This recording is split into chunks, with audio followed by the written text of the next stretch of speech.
అండి, అందరికీ నమస్తే.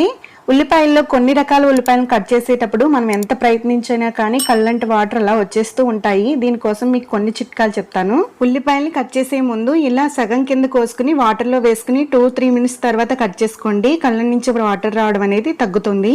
అలాగే ఉల్లిపాయలు కట్ చేసేటప్పుడు మనం ఏదైనా తినే పదార్థాన్ని నోట్లో పెట్టి నవ్వులుతూ ఉండండి, నవ్వులుతూ కట్ చేస్తూ ఉండండి.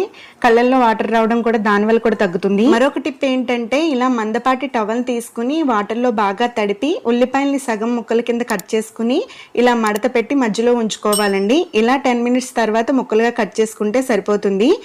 ఇలా ఈ లోపల మీరు మొత్తం కూర ప్రాసెస్ అంతా కూడా రెడీ చేసి పెట్టుకోవచ్చు. ఒక 10 మినిట్స్ తర్వాత అయితే కట్ చేసుకుంటే సరిపోతుంది. మరొక టిప్ ఏంటంటే, మీరు ఒక చాకుతో కట్ చేసుకునేటప్పుడు మరొక చాకి ఒక ఉల్లిపాయని ఇలా గుచ్చి ఉంచండి. ఇలా గుచ్చి ఉంచడం వల్ల మీ కళ్ళంటే నీళ్ళు రాకుండా ఉంటాయి. కత్తిపీట మీద అయితే పై భాగాన్ని పెట్టాలండి. ఈ టిప్స్ మీకు నచ్చినాయి అనుకుంటున్నాను.